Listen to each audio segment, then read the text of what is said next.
Hello दोस्तों, आप सभी का हमारे चैनल सरकारी नौकरी में स्वागत है। दोस्तों, आज हम बात करेंगे इस वीडियो में केबीएस ने परमानेंट भर्ती का नियम बदला। तो दोस्तों, इन्होंने कहा कि in supersession 2 existing recruitment rules, यानी आज तक के जो भी रिक्रूटमेंट रूल्स थे, नियम थे, ये एलिजिबिलिटी क्राइटेरिया है, वो एज क्राइटेरिया है, इन सबको सुपरसीड कर दिया गया है। ये एकदम फ्रेश रूल्स है। सुपर सेशन 2 असिस्टिंग रूल्स, अब ये नए रूल्स हैं जो आज से बात होगी। The recruitment rules for teaching and non teaching post, even कुछ नॉन टीचिंग पोस्ट के लिए भी बीएड मांगा है, उस पर हम डिटेल में आपको बताएंगे। दोस्तों, क्या लिखा हुआ है? The recruitment rules for teaching and non teaching post as approved by chairman KBS. आगे आते हैं और काम की बात पर, और तो एकदम ऑफिशियल नोटिस है जिसमें ये जो चेंजेज हैं, रिक्रूटमेंट चेंजेज, वो बताए गए हैं, और जिससे हमें ये पता लगता है कि वैकेंसी कितनी खाली हैं, और जल्दी जब ये इतने बड़े चेंजेज हो रहे हैं तो वैकेंसी भी देखने को मिलेगी। विद इन ए मंथ, 1 महीने के अंदर मिल सकती है। सो आप मान के चलना, संभावना ऐसी है कि अगले 1 या 2 महीने में वैकेंसी देखने को हमें मिल सकती है। तो चलिए अब समझाते हैं आपको, एक एक करके हम बता देते हैं कि क्या ये बड़े चेंजेज हैं। नेम ऑफ द पोस्ट आप खुद भी सर्च कर सकते हैं। जिस भी पोस्ट के लिए आप एलिजिबल हैं, चाहे वो टीचिंग पोस्ट हो, नॉन टीचिंग पोस्ट हो, उसकी पूरी एलिजिबिलिटी क्राइटेरिया सब कुछ लिखा हुआ है। जैसे अगर हम, और इस बार एक चीज़ इंट्रोड्यूस हुई है, स्पेशल एजुकेटर टीचर, टीजीटी में भी और आपका पीआरटी में भी, जो केबीएस में देखने को नहीं मिलता था।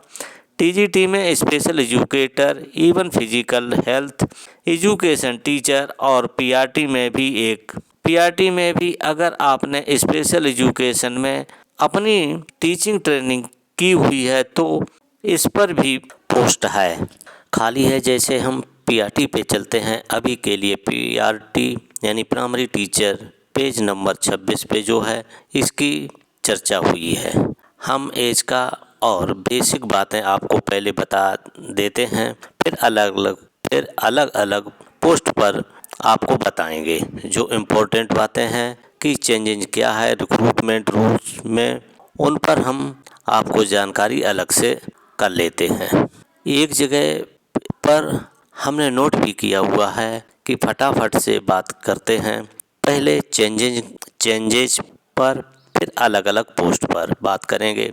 जैसे हमने पहले आपको एज क्राइटेरिया बता देते हैं। अगर हम एज की बात करते हैं तो चाहे वो पीआरटी हो, क्योंकि केंद्रीय विद्यालय ऐसी संस्था है जहां काफ़ी रिलैक्सेशन हमें एज में देखने को मिलता है। उसका रीज़न हम अभी बताएंगे। टीजीटी और पीजीटी जिनको नहीं पता है, पीआरटी, टीजीटी, पीजीटी क्या होता है, तो PRT 1st to 5th class का टीचर है, क्लास 1 से 5 तक।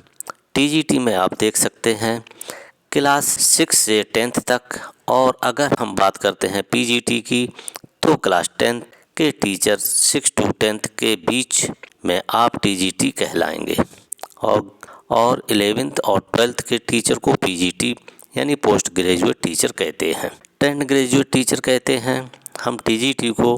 पीआरटी टीचर, अगर हम एज की बात करें तो सबसे पहले तो आप यही देखेंगे कि आप इस दायरे में हैं या नहीं, क्योंकि एज ही सबसे ज़्यादा महत्वपूर्ण है। जब आप सरकारी नौकरियों की तैयारी करते हैं तो पीआरटी की अगर हम बात करें तो 30 साल नॉर्मल प्लस 5 साल का रिलैक्सेशन, यानी 5 इयर्स का रिलैक्सेशन। अब ये 5 इयर्स का रिलैक्सेशन है तो सारी फीमेल्स हैं, मतलब फीमेल्स को जो एक्स सर्विसमैन पर्सन हैं आपके केंद्रीय विद्यालय में, और भी अगर आप पीडब्ल्यूडी कैटेगरी से हैं तो उसमें लिखा हुआ है कि आप एक बार नोटिस पूरा पढ़ लेंगे, लेकिन फीमेल्स के लिए, सभी फीमेल्स के लिए 5 साल की उम्र की छूट दी गई है। हर एक पोस्ट में पहले 10 साल का हुआ करता था, इस बार इन्होंने 5 साल किया है, तो 35 साल तक की प्राइमरी में अप्लाई कर सकते हैं। अगर हम बात करें, अगर आपके पास कोई भी उम्र की छूट का नियम लागू नहीं हो रहा है तब 30 साल है। नॉर्मल केस में ठीक है 35 साल है। टीजीटी के लिए 5 साल का रिलैक्सेशन दिया गया है। यदि आप फीमेल कैंडिडेट के लिए 40 साल होगी। अगर हम बात करते हैं कि 40 में 5 साल छूट जो आपको मिलती है आपका टीजीटी पोस्ट पर, अगर आप फीमेल हैं तो फिर अदर कैटेगरी में आते हैं। आप एक सर्विसमैन पर्सन हैं, आप स्पेशली यानी पीडब्ल्यूडी हैं, वो सारी अगर क्राइटेरिया आपके पास है तो फिर उस केस में भी 5 साल की छूट मिलेगी। ऐसा नहीं है कि 5 साल और एक्स्ट्रा, केवल 5 साल की ही छूट मिलेगी। किसी भी कैटेगरी से आप अगर ले रहे हैं तो हमें ऐसा लग रहा है कि एक बार आप फिर से चेक कर लेंगे यदि आप 2 कैटेगरी में आ रहे हैं या नहीं, लेकिन वो 5 का ही मिलना चाहिए। अगर हम बात करें, आपको पता है कि प्राइमरी में बीएड वाले अलाउड हैं ही नहीं। अब NCTE ने बोल दिया है कि आपको प्राइमरी टीचर बनने के लिए बेसिक आपकी जो टीचिंग ट्रेनिंग है DLED या आपने स्पेशल एजुकेशन वाला किया है, बेसिकली डिप्लोमा होना चाहिए 2 साल का डिप्लोमा, या आपका BLED डिप्लोमा या फिर BLED आपका यहाँ पर होना चाहिए।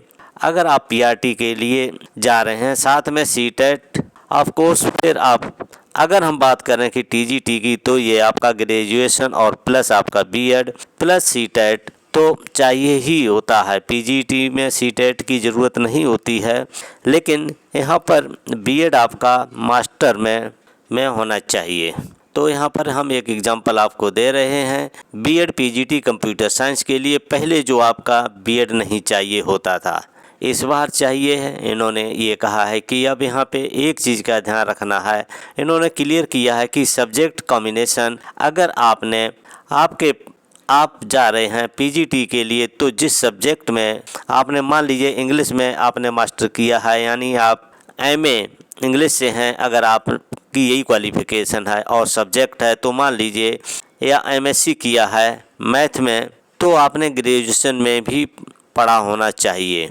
इन्होंने लिखा है कि ऐसा नहीं, ग्रेजुएशन आपने कर लीजिए, मान लीजिए किसी भी सब्जेक्ट में, ये कॉमन सब्जेक्ट से, और पोस्ट ग्रेजुएशन ऐसे सब्जेक्ट से कि मान लीजिए ज्योग्राफी से की हो, आपके ग्रेजुएशन में था ही नहीं तो फिर आप ज्योग्राफी के टीचर नहीं बन सकते हैं। शर्त यह है कि आपको 11th और 12th का ये सब्जेक्ट का टीचर बनना है। मान लीजिए हिंदी का, तो हिंदी आपने पढ़ी होनी चाहिए ग्रेजुएशन में भी, तो वो सब्जेक्ट जो मास्टर में आपके पास सब्जेक्ट है वो ग्रेजुएशन में भी आपने पढ़ा होना चाहिए, तब जाकर के बात बनेगी। और इसके अलावा अगर हम बात करें TGT की, अगेन यहाँ पर तो बात वही है कि आपने ग्रेजुएशन लेवल में वो सब्जेक्ट पढ़ा हो जिसके लिए आप टीचर बन रहे हैं। तो अब तो ऑफिशियल इन्होंने लिखा हुआ है PRT का, आपको पता ही है BEd छोड़ के बाकी कोई भी डिप्लोमा है, आपका BLED है या 4 साल का इंटीग्रेटेड कोर्स है, प्राइमरी के लिए एलिजिबल आप हैं। साथ में अगर आपने CTET किया है, इन दोनों जगह पे ये बेसिक सी जानकारी हम आपको दे रहे हैं जो लगभग हर एक पोस्ट पे लागू होगी। तो दोस्तों ये जानकारी देनी थी। ये जानकारी आपको कैसी लगी कमेंट में ज़रूर बताइए। यदि वीडियो आपको अच्छा लगा हो तो लाइक करके अधिक से अधिक शेयर कर दीजिए। यदि आप पहली बार इस चैनल को देख रहे हैं तो इस चैनल को सब्सक्राइब जरूर करें। सब्सक्राइब करने के बाद घंटी वाले निशान को दबा करके ऑल पर सेट कर दीजिए, जिससे हमारी आने वाली हर अपडेट आपको सबसे पहले मिल सके। दोस्तों इस वीडियो को देखने के लिए थैंक यू फॉर वॉचिंग। अब मिलेंगे नेक्स्ट वीडियो में नई जानकारी के साथ।